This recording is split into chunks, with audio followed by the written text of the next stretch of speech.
Əslində bunu daha çox özümü psixoloqa getməyə hazır etmirəm kimi də biz rastlaşırıq. Əlbəttə, insanların böyük bir qismi psixoloqa getməklə bağlı tərəddüdü olur. Bu normaldır və mən hər zaman gələnlərdən soruşuram ki, neçə zamandır düşünürdünüz psixoloqa getməyi?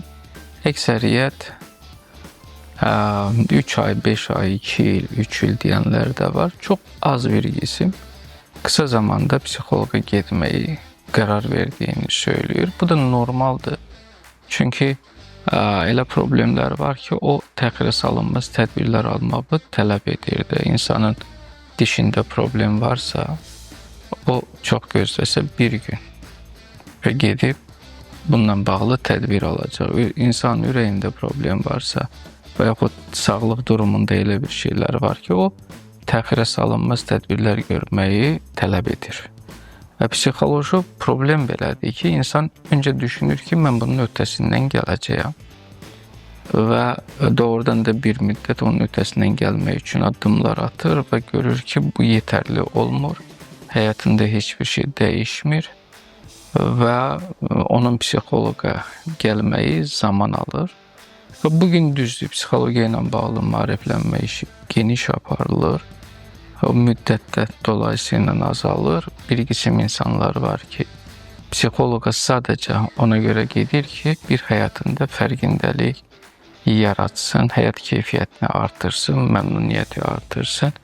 Və düşünürəm ki, insanlar hər zaman qeyd etdiyimiz kimi fiziki sağlamlıq qədər psixoloji sağlamlığın qeydinə qalsınlar və psixoloji sağlamlığına bağlı tədbirləri təxirə salmasınlar. Ən azından insan bir psixoloji yoxlanışdan keçməlidir.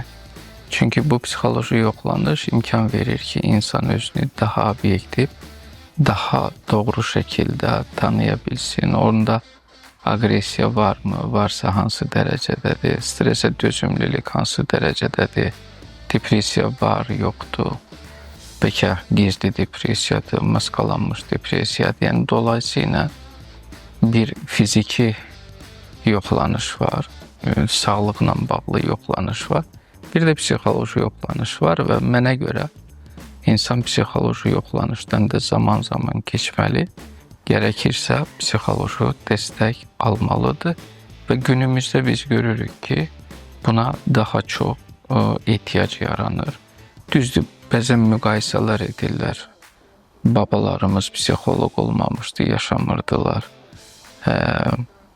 Və yaxud nə bilim, qabaq ailə problemləri yox idi, psixoloq da yox idi. Dolayısıyla demək istəyirlər ki, psixoloqlar artmaqla ailələr daha çox dağılmağa başladı. Əslində bu belə deyil. Bu yeni dövrün reallığı var. Biz də deyə bilərik ki, babalarımız dövründə telefon yox idi. Texnoloji bu qədər inkişaf eləməmişdi. Bugün babalar da bəzən biz görürük ki, nəvələr kimi də heç davranmırlar, rəftar eləmirlər. Elə babalar da var. Yəni qabaq baba deyəndə biz baba deyirdik də, ağsaqqal deyəndə ağsaqqal deyirdik, ağbirçək deyəndə ağbirçək deyirdik, müəllim deyəndə başqa bir yanaşma var idi. Yeni dövr, bu tək psixoloqla bağlı deyil, yeni dövrdə bu informasiya əsri insanın psixoloji dayanıqlılığını, psixoloji möhkəmliyinin ən üst səviyyədə olmasını bir şərt kimi ortaya qoyur. Ona görə də biz həm fərdi şəkildə, fərd olaraq öz psixoloji sağlamlığımızın qeydinə qalmalıyıq və eyni zamanda cəmiyyət olaraq psixoloji sağlamlığımızın qoruması istiqamətində addımlar atmalıyıq. Çünki rifah deyilən bir şey daha çox psixolojidir və biz fərdin rifahından danışırıqsa, fərdin psixoloji sağlamlığı şübhəsiz ki, öndə dayanır və ona görə də mən düşünürəm ki, hər bir insan psixoloji sağlamlığını qorumaq üçün psixoloqa getməyi təxirə salmamalıdır.